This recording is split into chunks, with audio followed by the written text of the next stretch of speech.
WhatsApp guys, I hope you all are doing well. मैं काजल शर्मा, स्वागत है आपका क्लासेस कैंपस पर, जहां मैं लेकर आती हूं आपके लिए डेली करंट अफेयर्स का पोस्टमार्टम। तो गाइस, आज डेट हो चुके 26 अगस्त 2020।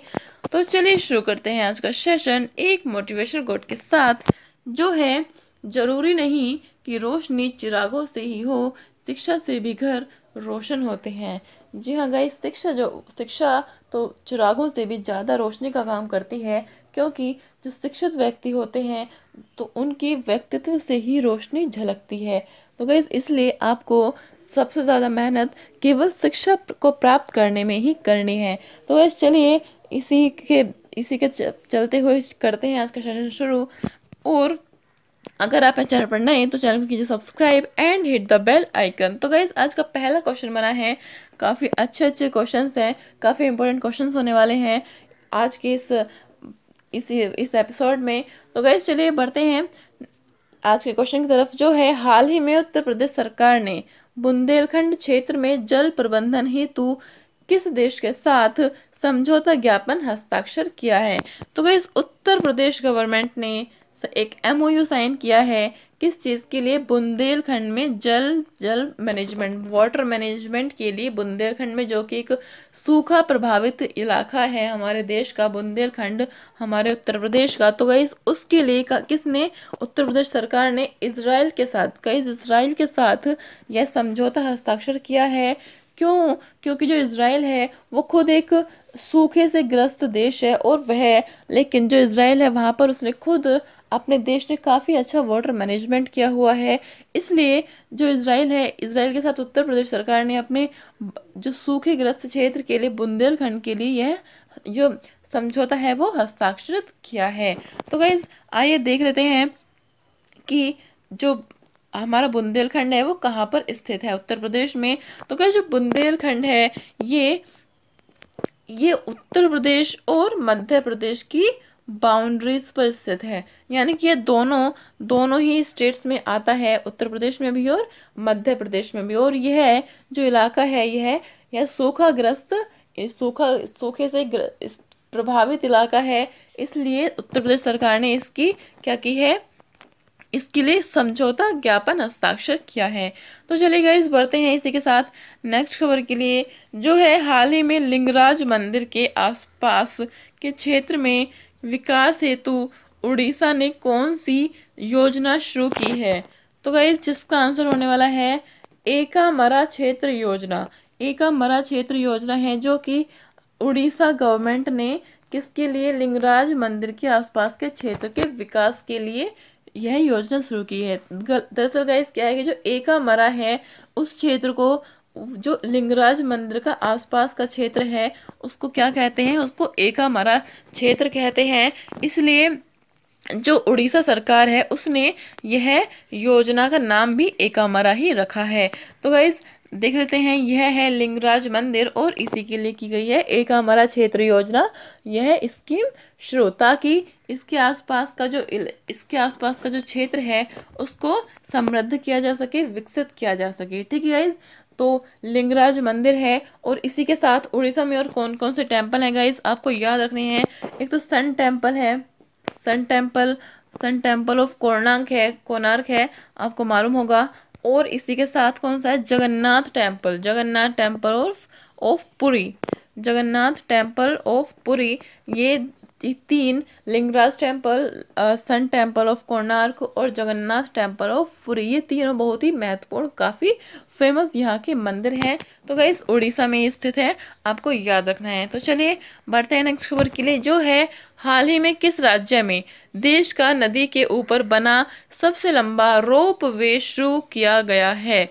तो गाइस, देश का नदी के ऊपर बना सबसे लंबा रोप वे क्या होता है, रोप वे जानते हैं। उससे पहले आंसर है असम। जी हाँ गाइस, असम राज्य में क्या बना है, रोप वे बना है देश का सबसे लंबा। तो गाइस, ये देखिए रोप वे क्या होता है। आप अक्सर, अगर आप हरिद्वार गए होंगे या वहाँ गए होंगे, कटरा गए होंगे घूमने, तो गाइस वहाँ पर आपको देखने को मिला होगा, जिसे हम उड़न खटोला कह देते हैं आम जीवन में। तो गाइस इनको बोलते हैं रोप वे। तो गाइस ये देश का सबसे लंबा, यानी कि 2 किलोमीटर लंबा, 2 किलोमीटर लंबा क्या है, रोप वे है 2 किलोमीटर लंबा। और कौन सी नदी पर स्थित है, क्योंकि असम में जो है, असम में प्रमुखतया एक एक रिवर है जो है ब्रह्मपुत्र रिवर।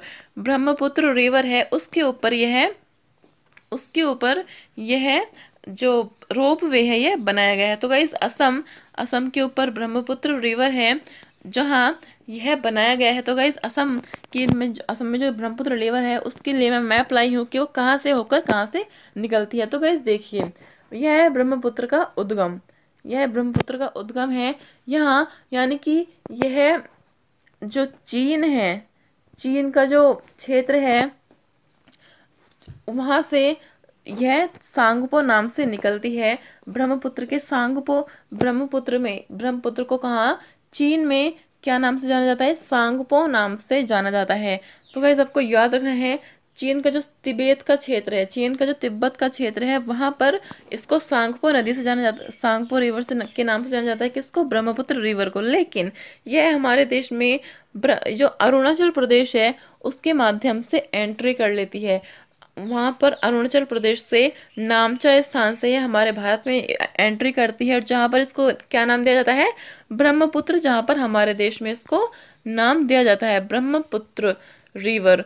तो गाइस आपको याद रखना है कि यह अरुणाचल प्रदेश के नामचा स्थान से यह प्रवेश करती है हमारे देश में, और फिर कहाँ पर, यह असम से होती हुई, असम को पूरे को क्रॉस करती हुई है कहाँ पर, यह बांग्लादेश में एंट्री कर जाती है। किस नाम से, जमुना नाम से, जमुना नाम से यह एंट्री कर जाती है हम बांग्लादेश में, असम से होती हुई बांग्लादेश में एंट्री कर जाती है। और फिर इधर से गाइस आप देख रहे होंगे कि ये जो एक रिवर आ रही है, ये कौन सी है, गंगा रिवर है।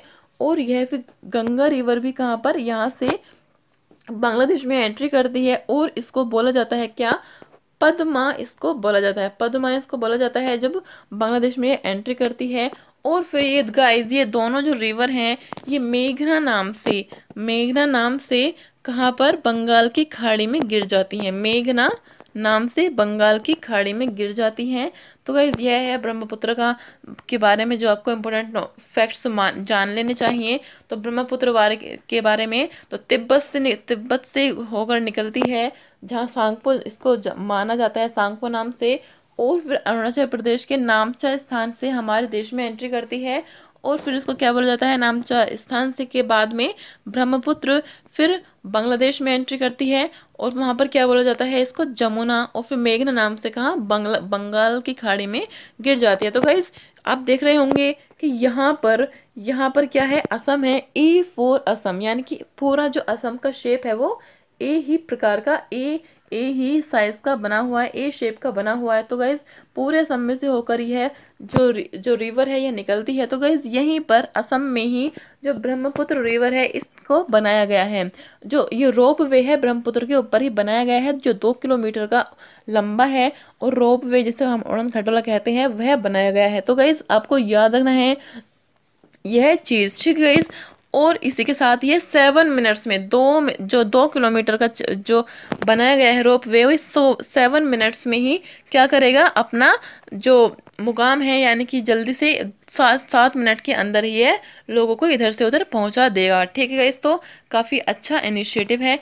तो चलिए बढ़ते हैं नेक्स्ट खबर के लिए, जो है Aryabhatta research institute of observational sciences कहाँ पर स्थित है, जो हाल ही में प्रस्तावित ऑनलाइन अंतर्राष्ट्रीय सम्मेलन के कारण चर्चा में है। तो गाइज यह है Aryabhatta research institute of observational sciences, जो कहाँ पर है, नैनीताल, उत्तराखंड के नैनीताल में स्थित है Aryabhatta research institute of observational sciences.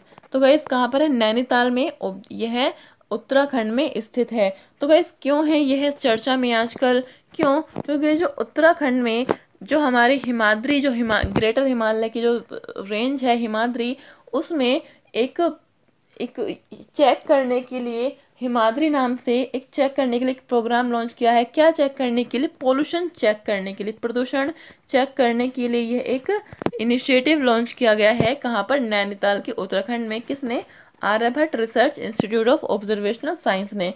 तो गाइस जो ग्रेटर जो हिमालय है उसकी जो ग्रेटर चोटियां हैं, जो टॉप्स हैं, वहाँ पर कि कितना पॉल्यूशन है और वहाँ पर क्या उस जो अर्बनाइजेशन है वो हो रहा है। तो गाइज यह सब चेक करने के लिए क्या यहाँ पर यह लॉन्च किया गया है, यह योजना बनाई गई है। तो गाइज आपको याद रखना है Aryabhatta research institute of observational sciences कहाँ पर है।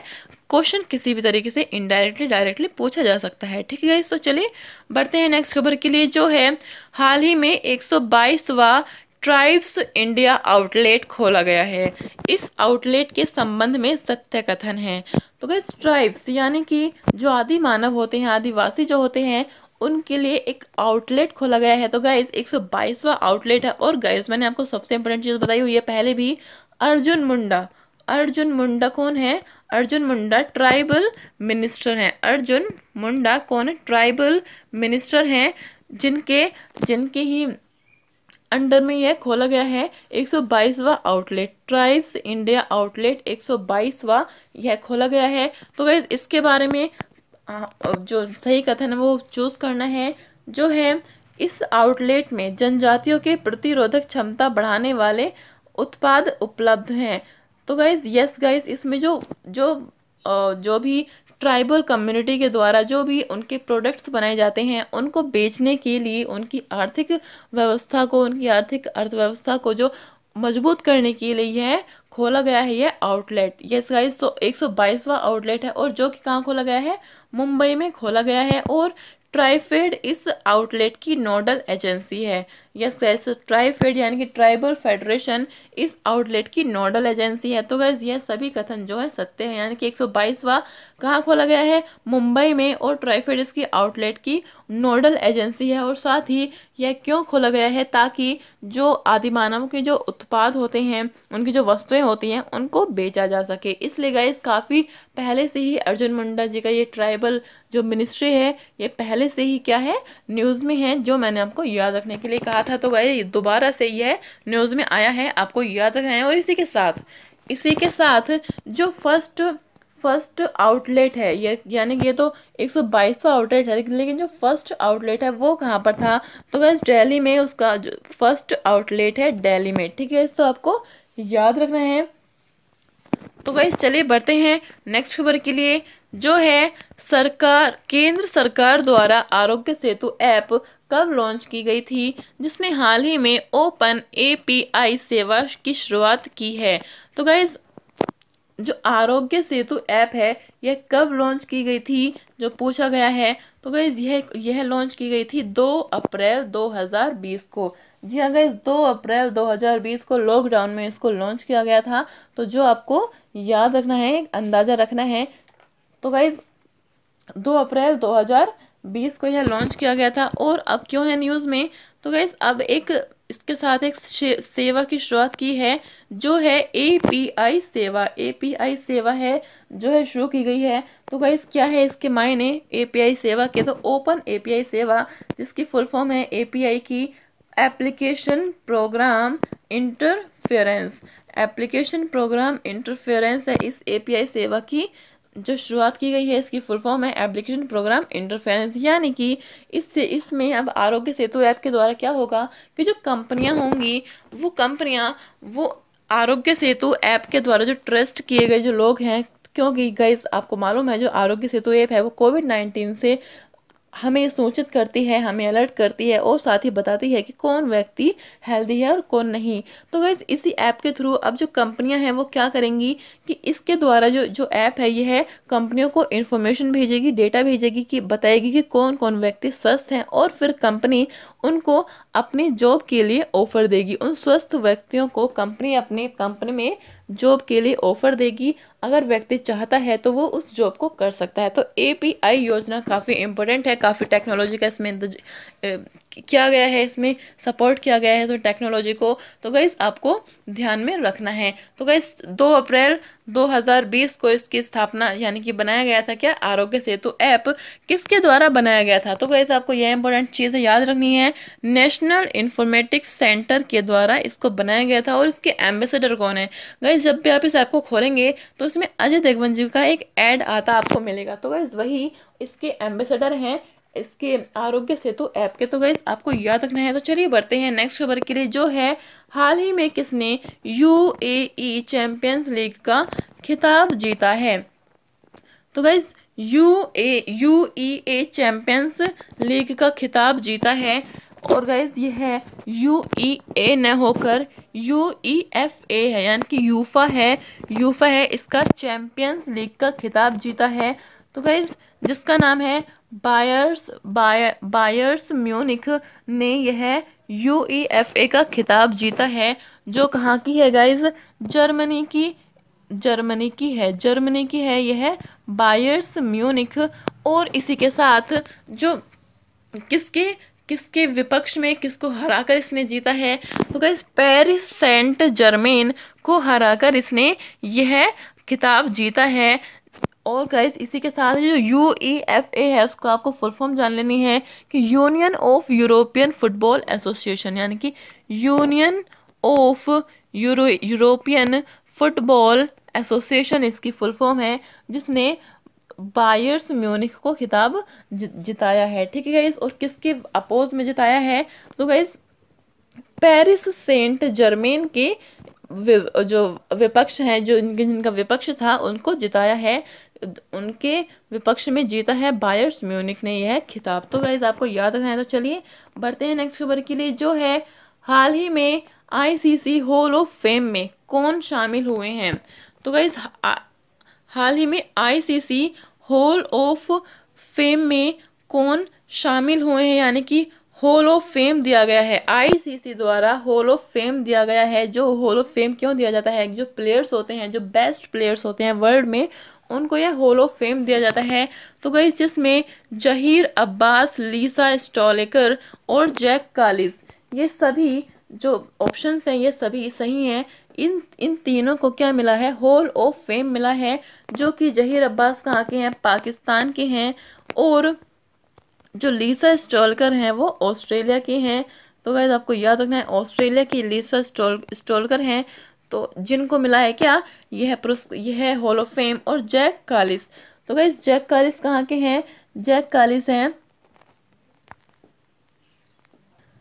और जैक कालिस हैं कहाँ के, साउथ अफ्रीका के यह हैं। तो गाइस ये हैं तीनों प्लेयर्स, जो है जैक कालिस और जहीर अब्बास और ये लीसा स्टॉलकर, जिनको क्या मिला है, हॉल ऑफ फेम मिला है। और गाइस इसी के साथ आपको याद रखना है कि हमारे जो भारत के खिलाड़ी हैं, सचिन तेंदुलकर जी को 2019 में हॉल ऑफ फेम मिला था। आपको ये याद रखना है कि 2019 में हॉल ऑफ फेम दिया गया था सचिन तेंदुलकर जी को। ठीक है गाइस, और इन्हीं के साथ सचिन तेंदुलकर जी के साथ कुछ और भी क्रिकेटर्स हैं, कुछ और भी प्लेयर्स हैं जिनको हॉल ऑफ फेम दिया गया है। तो कौन है वो, बिशन सिंह बेदी 2009, सुनील गावस्कर 2009, कपिल देव 2009, अनिल कुंबले 2015, राहुल द्रविड़ 2018, सचिन तेंदुलकर 2019। तो गाइज इन सभी को हमारे जो प्लेयर्स हैं उन सभी को भी ये जो ऊपर नाम लिखे गए हैं इनको भी क्या मिला है, हॉल ऑफ फेम हमारे देश में के खिलाड़ियों को मिल चुका है। तो काफ़ी गर्व की बात है।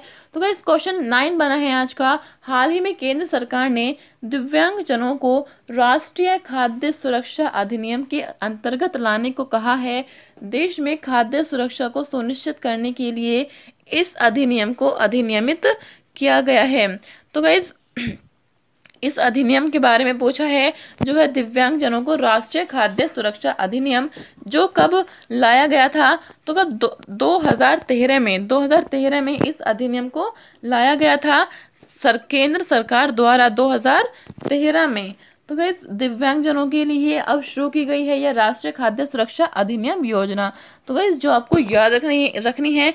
और चलिए बढ़ते हैं नेक्स्ट खबर के लिए, जो है लास्ट खबर के लिए, जो है हाल ही में तुर्की ने एक और चर्च को मस्जिद में बदलने की पेशकश की है, वह है, तो गाइस वह कौन सी चर्च है आपको जान लेनी है। चौरा चर्च है, जिसको तुर्की ने नई मस्जिद बनाने की पेशकश की है, और गाइस बना भी दिया है चौरा चर्च को। गाइस आपको मालूम होगा कि हाल ही में जो हागिया सोफिया, जो वहाँ की जो एक म्यूजियम थी, उससे पहले वह चर्च थी, और अब तुर्की ने क्या कर दिया है, इसको मस्जिद बना दिया है। और इसी के साथ अब तुर्की ने दूसरी चर्च, जो कि चौरा चर्च है, उसको भी क्या बना दिया है, यह मस्जिद बना दिया है। तो गाइज काफ़ी मस्जिदाइजेशन हो रहा है तुर्की में चर्चों का।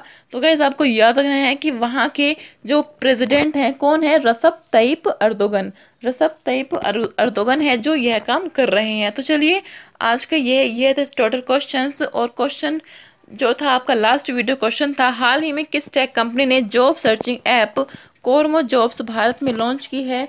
जिसका आंसर है गाइस गूगल ने यह लॉन्च किया है। यह एक जॉब ऐप्स है जो आपको जॉब देने के लिए, जॉब ऑफर के लिए बताता है। तो गाइस हाल ही में संसद ने पहली बार महिला सांसदों की संख्या 100 के पार कर गई है। अब संसद में कुल महिला सांसदों की संख्या है।